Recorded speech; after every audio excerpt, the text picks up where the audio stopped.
Bernd Günther está con nosotros. Él es presidente del Centro de Armadores Fluviales y Marítimos del Paraguay, CAFIM, por el periodo 2025 hasta 2027, 2 años, y yo creo que va a ser reelecto porque es un chico muy capaz y que se dedica profesionalmente a su tarea de administrar. Licenciado en Administración de Empresas, justamente es Bernd Günther, con un máster en Asuntos Marítimos y especialización en Administración Portuaria, otorgado por la World Maritime University de Malmö, Suecia. Cuenta con más de 20 años de experiencia en el sector fluvial y logístico del Paraguay. Es director del Corredor Sur de Hidrovías. Buen día, ¿cómo te va, Bernd? ¿Cómo estás? Gracias por estar acá. Acércate al micrófono. Buenos días, Bruno. Gracias de vuelta por el espacio. Estamos ya acá hablando de vuelta en menos de un mes y medio, ¿puede ser? Habíamos hablado de inicio de mayo. Puede ser. Necesito mi teléfono, por favor.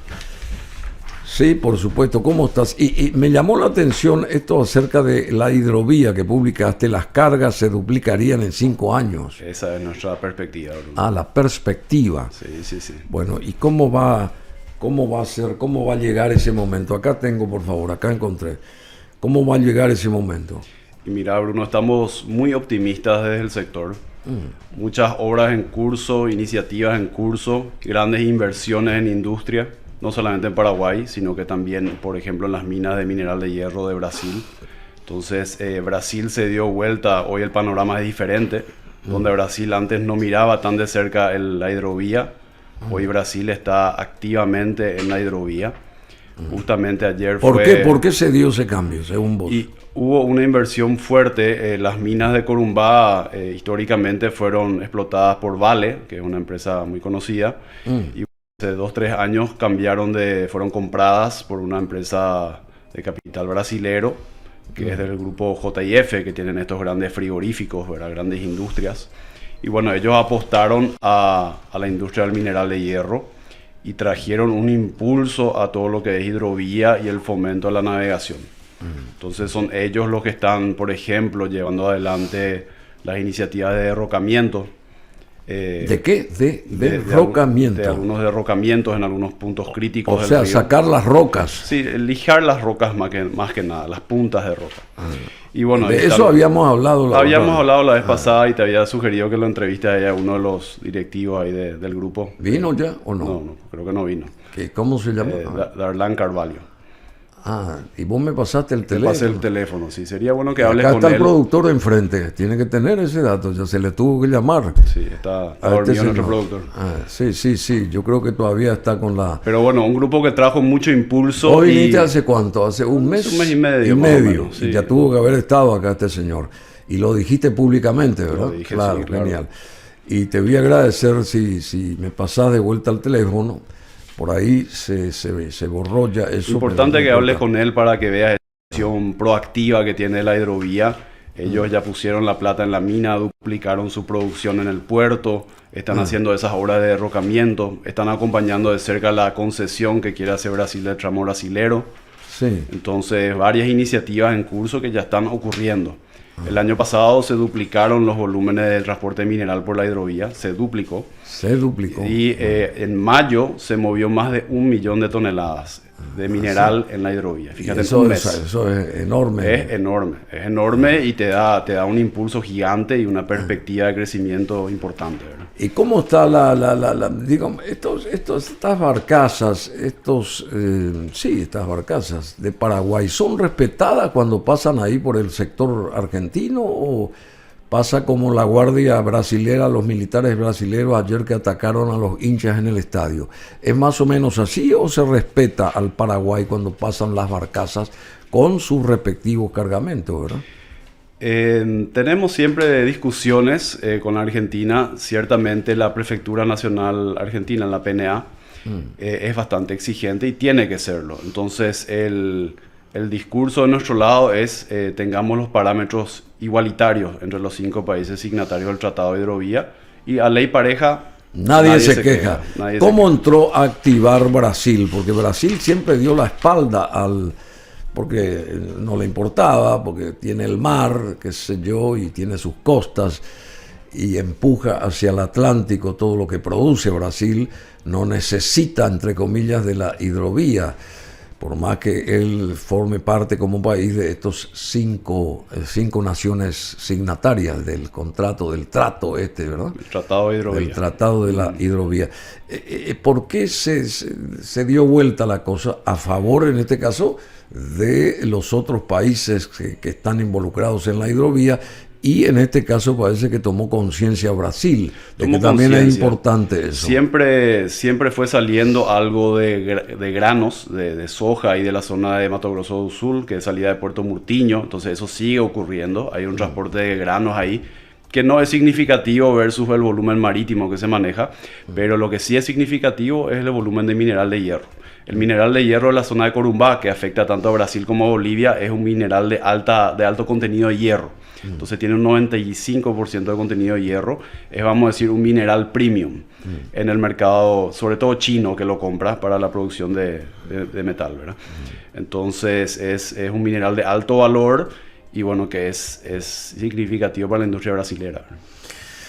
Bueno, y nosotros cómo estamos, digamos, específicamente con Argentina, porque nuestro problema es Argentina cada vez que pasan nuestros barcos, nuestras barcazas,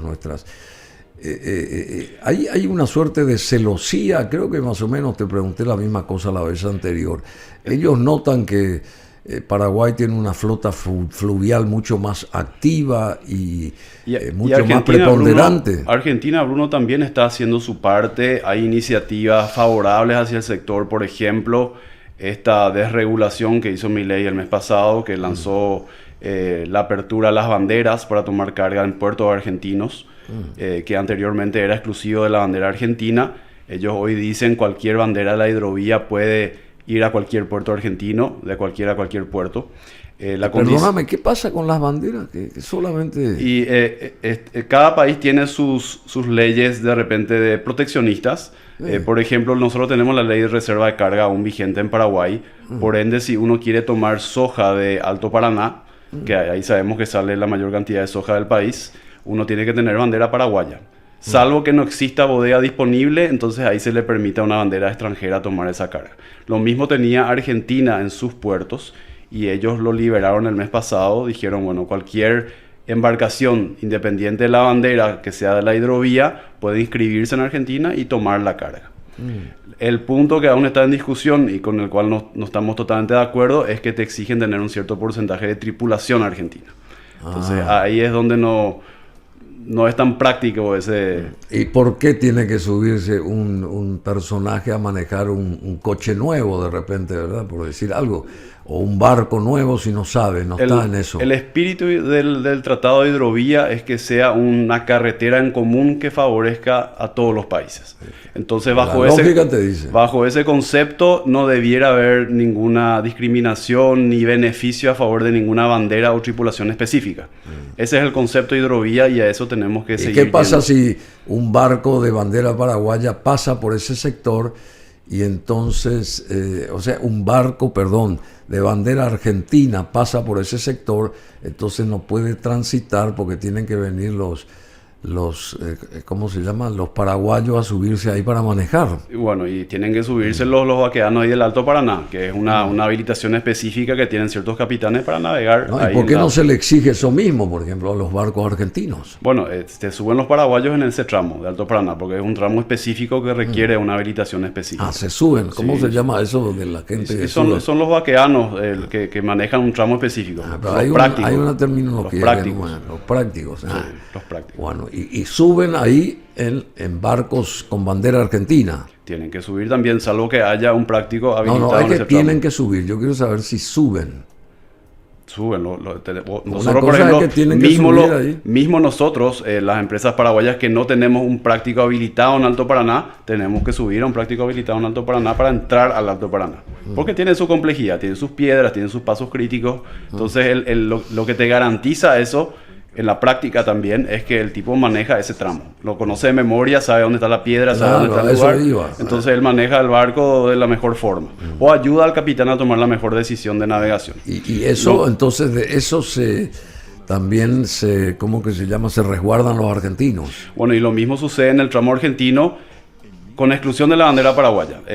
Paraguay y Argentina tienen un tratado binacional de 1967, que sigue vigente hasta hoy, que es el Tratado de Libre Navegación. ¿Qué dice el tratado? Que ambos países reconocen la libre navegación y por ende no hay discriminación entre sus banderas. Bajo ese tratado, los argentinos no exigen que se suba un patrón vaqueano argentino a los barcos de bandera paraguaya. Sí le exigen a las otras banderas, al Uruguay, a Brasil y a Bolivia. Sí, ¿cómo que se llama? Prácticos, ¿verdad? Sí, patrón vaqueano o los prácticos argentinos, como le quieran llamar. No, prácticos. Bueno, Comercio Exterior podría duplicar su carga por la hidrovía en 5 años, eso lo señala Bernd Günther, que es la cabeza de CAFIN, del Centro de Armadores Fluviales y Marítimos del Paraguay. Armadores fluviales son optimistas ante esta coyuntura y avisoran buen ritmo de expansión en el ámbito. Nuevo presidente del gremio, el señor Günther, insiste en tener buenas condiciones de navegabilidad dentro de la hidrovía. Sería espectacular que vos puedas impulsar, porque vos sos muy dinámico. Hablando de impulso, te quiero comentar las últimas novedades del centro. En la comisión directiva ya hicimos el alineamiento de las prioridades estratégicas que el centro va a impulsar en los siguientes 2 años y te quería comentar, si se puede, 2-3 minutos. Sí, ¿cómo no? Son 3 ejes principales los que vamos a estar trabajando. El primer eje es navegabilidad, que sabemos que es clave porque estamos en el río y dependemos del río. En navegabilidad estamos acompañando la concesión del tramo brasilero, por un lado. Por otro lado, estamos siguiendo las obras de mantenimiento de dragado de arena, que eso sigue vigente con el MOPC hasta diciembre. Y ya estamos hablando con el Ministerio para la nueva licitación. Porque así como te dije la vez pasada, no tenemos que dejar de dragar. El dragado es algo constante porque el río... El Ministerio es Obras Públicas. Obras Públicas. Obras Públicas es el que tiene los fondos y hace la licitación. Y vamos a decir, la rama técnica o que controla los trabajos es la Administración de Navegación y Puertos. Entonces ellos son los fiscalizadores, ellos certifican lo que se hizo y va al ministerio para que el ministerio lo controle y lo pague. Eso es por metro cúbico de dragado de arena. Aparte del dragado de arena, están las iniciativas de derrocamiento que siguen en curso, principalmente al norte de Asunción, donde hay más piedras. Y tenemos la concesión del tramo argentino, que ahí entra el tema de peaje y toda la discusión que seguimos teniendo sobre el peaje de Santa Fe Confluencia. Entonces eso es el eje de navegabilidad. El segundo eje es el eje de formación. Al hablar de formación, ahí es parte de lo que vos dijiste de cuando te vas a Argentina, que hay un atropello, o se siente que hay esa sensación que el paraguayo es subestándar. Eso tenemos que... ¿Qué quiere decir eso? Subestándar. Subestándar. Entonces... Es inferior. Es inferior o no está preparado. Bueno, eso vamos, Bruno, a erradicarlo. Es un pendiente que Paraguay tiene hace mucho tiempo. Y lo que tenemos que hacer de vuelta es... Es de categoría inferior. Bueno, entonces, el paraguayo para los argentinos. Tenemos que tomar acciones claras para que el tripulante paraguayo sea reconocido regionalmente e internacionalmente. ¿Cómo logramos eso? Primer paso de reconocimiento internacional es que nosotros incorporemos el convenio de la OMI, que es la Organización Marítima Internacional, que vos sabés que es la que rige todo el transporte fluvial marítimo del mundo. Paraguay tiene incorporado, es país miembro de la OMI y tiene incorporado el convenio SOLAS. El SOLAS es el... SOLAS, que es Safety of Life at Sea. ¿Cómo surgió el SOLAS cuando se hundió el Titanic? 1912, Safety of Life at Sea. La seguridad de la vida en el mar, vamos a decir. Of sea. Esa convención at sea, se creó el SOLAS luego del hundimiento del Titanic. 1912 se hunde el Titanic. Hay una repercusión mundial de lo que ocurrió. Hasta ahora se recuerda las películas, todo lo que se hace. 1914 se lanzó el SOLAS como primera el primer draft, y bueno, después se fue revisando con los años. Bueno, Paraguay lo tiene incorporado al SOLAS. Bueno, pero ¿es una organización estas SOLAS? No, SOLAS es un convention, vamos a decir, un convenio de la OMI. Un Sí. trato de las Naciones Unidas. ¿De dónde? Sí, de la OMI, de la Organización Marítima Internacional, que es una agencia especializada de las Naciones Unidas. Decime, ¿y qué ellos, y SOLAS qué hace, por ejemplo? Pero no eran SOLAS lo que te iba a decir, sino que tiene varias convenciones. Entonces el SOLAS fue por el Titanic, sí. Luego tienen el PBIP, que fue por las Torres Gemelas. Hubo otro accidente de un tanquero muy conocido en 1967, más o menos fue, Torrey Canyon, que también derramó millones de litros de aceite crudo en el mar, sí. Y ahí surgió otra convención que es el Marpol. Entonces cada vez que ocurre un hecho tan significativo, tan trascendente, la OMI dice, señores, tenemos que regular o tenemos que mejorar esto a nivel internacional, y ahí va lanzando estas convenciones. Y en los años 70 lanzaron una convención que se llama STCW, que habla de el entrenamiento de las tripulaciones a nivel internacional. Y Paraguay aún no lo tiene internalizado, el STCW. ¿Por qué falta? Y tenemos que hacerlo. Sí, pero ¿qué falta para eso? Hoy ya no falta nada, Bruno, porque ya está la voluntad y está la indicación. Entonces, CAFI me está hablando O sea, ¿tu gremio puede organizar esto? ¿Impulsar Estamos esto? impulsando eso. Con Cancillería, yo ya hablé, están con la prioridad en eso, y también con la Prefectura y la Marina Mercante. Entonces, con esas tres instituciones vamos a trabajar de cerca para que Paraguay esté al nivel del STCW, que es la convención internacional que regula el entrenamiento de las tripulaciones. Bueno, vos tenés que picanear a la Cancillería, porque esa Cancillería no siente, no ve, no oye, no dice nada. Es una piedra la Cancillería. Con este canciller que tenemos hoy. Tenemos buen diálogo con la Cancillería y nos están ayudando en diversas iniciativas. Entonces, Dios te oiga, entonces. Dios te oiga, porque... Sí, es importante al hablar de STCW es que Paraguay es el único de los 5 países signatarios del Tratado de Hidrovía que no lo tiene internalizado. Entonces ahí es la primera piedra en el zapato que tenemos que sacarla. Ahí está la piedra que hay que sacarla, ahí está. Ese es el canciller, el divino canciller, que no sé qué hace, ¿verdad? Pero en fin, está esperando que venga este hijo de Landau, que fue embajador acá, y muy respetado embajador de Estados Unidos en Asunción en su momento, en los años 70, y el hijo ahora tiene un cargo importante dentro del primer anillo de Donald Trump. Entonces ya está preanunciando que va a recibir al señor Landau. Bueno, pero sí. hay que siguiendo hablando entonces de formación. Primer paso, STCW, para que Paraguay esté a la par de la OMI y regionalmente con los otros países signatarios. Y luego estamos revisando todo lo que es el plan de carrera fluvial. ¿Qué es eso? Y es cómo vos llegás de ser nadie a ser un capitán, o cómo llegás de ser nadie a ser un jefe de máquina. Sí. ¿Y cómo se logra? Y así es. Bueno, y hoy el plan de carrera de ambas ramas, tanto de máquina como de cubierta, son 10 años. Entonces vos tenés que ir pasando por ciertos niveles, tener ciertos años de embarque que le llaman, o sea, haber hecho ciertos viajes, y después de 10 años llegas a la cúspide, que es ser capitán o ser jefe de máquina. Entonces lo que queremos hoy es fortalecer el plan de formación y tratar de reducirlo. Uno de los desafíos que tenemos, Bruno, es que un egresado de ingeniería electromecánica, electrónica, mecánica de una universidad reconocida no tiene una forma directa de acceder al rubro fluvial. Entonces es un desafío, ¿por qué no, verdad? Si vengo trabajando 10 años en industria y soy ingeniero electromecánico, debiera de poder convalidar de alguna forma mi carrera, mi conocimiento, y ir a aplicarlo en un barco. Y eso hoy no se puede. Si yo quiero ¿Por qué no se puede? Y porque no está la legislación así redactada. ¿Y por qué no se hace eso? Y tenemos que actualizarla. Vos sabés nuestra regulación de cuándo es nuestra legislación. Es la ley de 1957, sí, que es el Código 60. de Navegación. 60. Entonces tenemos que actualizar las leyes. Así como dice mi colega con el que hablo mucho, que es el director de la Marina Mercante, que es Sayas, Ronald Sayas, muy conocido, hablamos mucho diálogo. Ayer estuve con él. Él me dijo, o cumplir la ley o cambiar la ley. Y así mismo, tenemos que, en este caso, actualizar la ley, porque es una ley que tiene más de 70 años. Pasaron 70 años. Sí. Ya se actualiza la ley.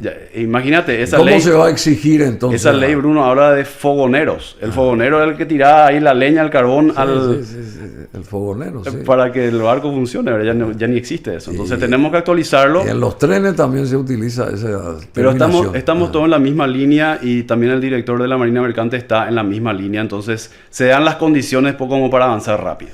Pero yo creo que la personalidad tuya es muy auspiciosa, porque vos te presentás ahí, enseguida se sabe de tu calidad personal y vos sos el que movés las teclas, ¿verdad? Que la gente confía en vos y eso va a ayudar a que se haga rápido todo lo que no se hizo hasta ahora, ¿verdad? Pienso yo.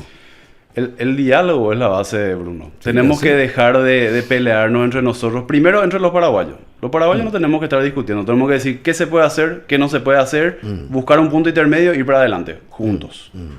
Todos los gremios, con las instituciones, y después hacer lo mismo regionalmente. Dejar de pelearnos que el argentino, que el uruguayo, no. Somos todos acá sudamericanos y tenemos que luchar como bloque. Como bloque, claro. Como bloque. Y que el grano de Sudamérica sea más competitivo ante los granos de la India y los otros lugares, ¿verdad? Por eso se gestó el Mercosur, ¿verdad? Que también debería de fortalecer esto. No sé si ingresa o no la fuerza, entre comillas, del Mercosur en un tratado como el que ustedes manejan, o en los tratados que manejan ustedes. Sí, forma parte del baile del Mercosur. No directamente, pero sí va ahí si es que no se resuelve en las primeras instancias, ¿verdad? Bueno, entonces te hablé de navegabilidad, primer eje, formación, segundo eje, tercer eje es toda la parte institucional y legislativa. ¿Qué es lo que está en curso ahí? Primer punto es la revisión del reglamento 7 del Tratado de Hidrovía. El Tratado de Hidrovía tiene 13 reglamentos que te hablan de seguridad, de formación, que el reglamento de 13, el reglamento 7 te habla de dimensiones máximas de las embarcaciones. Entonces, eso ya lleva casi 30 años sin actualizarse. Entonces, hoy la legislación, el reglamento 7, habla que los convoyes pueden ser de 290 metros de largo o eslora por 50 metros de manga, que sería el ancho del convoy.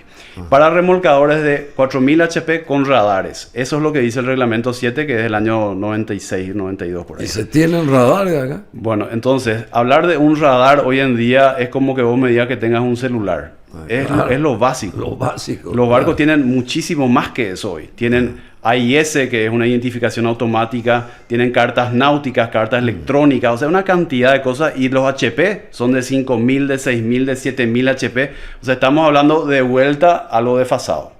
Tenemos que actualizar ese reglamento 7. Ahí, ¿cuál es la complejidad? Que no es algo nacional, local solamente, sino que el reglamento 7 es tratado de hidrovía, por ende los 5 países tienen que estar de acuerdo en revisarlo. ¿Cuál es el siguiente paso? 25 de junio hay una reunión en la Embajada de Uruguay en Buenos Aires. Ahí van las delegaciones y van los representantes técnicos de cada país. En nuestro caso va Marina Mercante, por ejemplo, a discutir y a acordar que se haga un viaje de prueba de un convoy de dimensiones mayores. Lo que el centro está impulsando es aumentar 15 metros. No es nada alocado como una primera etapa. Entonces pasar de 50 metros de ancho a 65. ¿Qué implica eso? En vez de llevar, por ejemplo, 12 barcazas, llevas 16. Llevas una fila más de barcazas. Muy bueno. Entonces, haciendo el mismo viaje, vos llevas un 25% más de carga. Y obviamente eso tiene un beneficio en tema de hidrocarburos, en polución, no aumenta el tráfico, pero aumenta la capacidad de carga y hace más competitiva la carga. Bueno, pero el río tiene que estar muy bien también organizado, que no hayan esas piedras punzantes que salgan ahí de abajo para arriba, estropeen estas embarcaciones, ese tipo de cosas. Y ahí te das cuenta que los 3 ejes son complementarios, ¿verdad? Tenés que tener la navegabilidad, tenés que tener a la gente bien capacitada y reconocida y tenés que tener las leyes que acompañen. Entonces ese es el trípode que vamos a estar trabajando fuertemente. Y bueno, yo soy muy paciente en general, pero quiero ir a buen ritmo, ¿verdad? Entonces, nunca se hizo, pero hay que hacerlo rápido. Vos sos muy dinámico, donde pones el ojo, pones la bala. Y desde que te ungieron como presidente del CAFIM, tuviste varias reuniones ya ahí con los otros miembros del CAFIM, de este centro de armadores fluviales. Yo entré al rubro fluvial en noviembre del 22. Entonces, ahí abril del 23 fue la asamblea justamente del centro. Ahí ya entré como director del Centro de Armadores y yo estuve como responsable de la subcomisión de dragados. que la subcomisión de dragados lo que hace es intermediar, o sea, ser la voz de los usuarios del río para decirle a la administración de puertos y al MOPC, señores, acá es donde nos aprieta el zapato. Y eso hice durante 2 años. Estuve en la comisión directiva Sí, bueno, pero ahora está como presidente. Ahora como presidente. Te estoy hablando desde tu presidencia. Te habrás reunido ya un par de veces con toda la gente ahí del CAFIM. Sí, claro, tenemos todos los días, está el grupo de WhatsApp todos los días activando. Tenemos este viernes, tenemos la siguiente comisión directiva, ya tuvimos 2 comisiones. Y bueno, y después con las instituciones, que es toda la semana, ¿verdad? Cancillería, ANNP, MOPC, eso es rutina, ¿verdad? Es rutina, pero el diálogo es el que te saca de estas cosas, porque ahí uno se sincera y dice, esto podemos hacer, esto no se puede, esto se puede hacer más rápido, esto es más complicado, ¿verdad? Entonces uno busca el camino. No, es lo mismo que pasó con Remanso Castillo, que se hizo el derrocamiento el año pasado. Nunca antes se hizo eso en la historia del río Paraguay. Pero no porque el pasado es así, el futuro va a ser así, ¿verdad? Tenemos que dejar de ser tan sentimentales con el pasado y castigarnos, no, porque Paraguay tiene una deuda histórica, porque la Triple Alianza. Vamos a olvidarnos de esas cosas. Esos ya fueron nuestros abuelos y bisabuelos. Tenemos que mirar hacia el futuro para nuestros nietos. Eso tiene que ser la visión, ¿verdad? Así mismo. Bueno, Bernd Günther, estamos contigo, tenés esa fortaleza, ese dinamismo, y sos un empresario de hecho y derecho, y bueno, y manejando ahora como cabeza el CAFIM, el Centro de Armadores Fluviales y Marítimos del Paraguay, donde sostenés que las cargas se duplicarían en 5 años. Eso hizo temblar así a toda, bueno, temblar positivamente, ¿verdad? Porque hay que ponerse a tiro, a tono, para que eso suceda, se cristalice. Pero no es una promesa vacía, Bruno. Fíjate lo que es el mineral de hierro, se duplicó el año pasado. Sí. Esta empresa de exportación de mineral de la que te hablé está hablando de llegar a 25 millones en 2 a 3 años. Que 25 millones es lo que hoy transporta toda la hidrovía. Ellos están diciendo solamente de mineral van a transportar eso. Y yo les creo. Si el mes pasado transportaron 1 millón en un mes, quiere decir que este año tienen el potencial de transportar 10, 12 millones, solo de mineral. Y decime, y la Argentina, basándose en esto mismo que ustedes están haciendo como paraguayos, ¿está también a tono en ese aspecto de la transportación la Argentina? Tenemos que ponernos al ritmo, Bruno. Porque esta noticia que vos estás leyendo es positiva ¿para quién? ¿Para quién es? Para nosotros. Para todos. Para todos. Porque ¿a dónde se va el mineral y el grano paraguayo? Se va a Puerto Argentino y a Puerto Uruguayo. Ahí no se va directo. Ya sé, pero entonces le beneficia a todos, ¿verdad? Mi pregunta es si el sistema argentino de transportación está de igual forma o nosotros tenemos que apuntar más alto para alcanzar lo que ellos ya tienen. Esa es la pregunta. No. Nosotros estamos a la par y eso es lo que queremos defender. Igualdad de condiciones, y si hay un requisito que Paraguay no cumpla, lo va a cumplir. Nosotros no somos más indígenas, Bruno. Nosotros estamos mega preparados, nos vamos a estudiar al extranjero, tenemos todas las condiciones. Inclusive para ser referentes en Sudamérica. Entonces salgamos ya de la miseria del pobrecito mismo, Nada de pobrecito. Hay que ir adelante. Decime qué querés que cumpla, yo voy a cumplir. Así nomás. Sencillo. Bueno, Bernd Günther, muchísimas gracias. ¿Vos tenés cuántos años? 40. 40 años. O sea que realmente toda una vida por delante y con una energía bárbara. Este chico que está a la cabeza del CAFIM, Centro de Armadores Fluviales y Marítimos del Paraguay.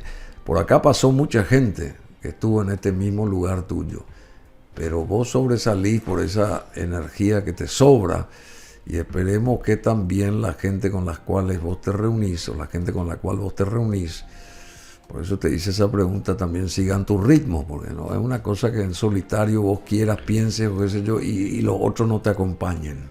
Bueno, y es muy importante, Bruno, este espacio que nos das para que se vea la industria, para que más paraguayos se animen a entrar a la industria fluvial, porque es una carrera muy digna, ¿verdad? Muy digna, muy prometedora, y ya te adelanto que voy a usar y abusar de tu generosidad. Hasta ahora tengo las puertas abiertas en todos los lugares, pero si encuentro una puerta cerrada, Voy a tocar tu puerta para que me ayudes a abrir las puertas. Por las órdenes. Y tenemos que invitar a este señor que ya nos sugeriste. Sí. ¿Cómo se llama él? Darlan Carvalho. Hernán. Darlan. Darlan. Invitarlo un poco, es muy dinámico también. Darlan Carvalho.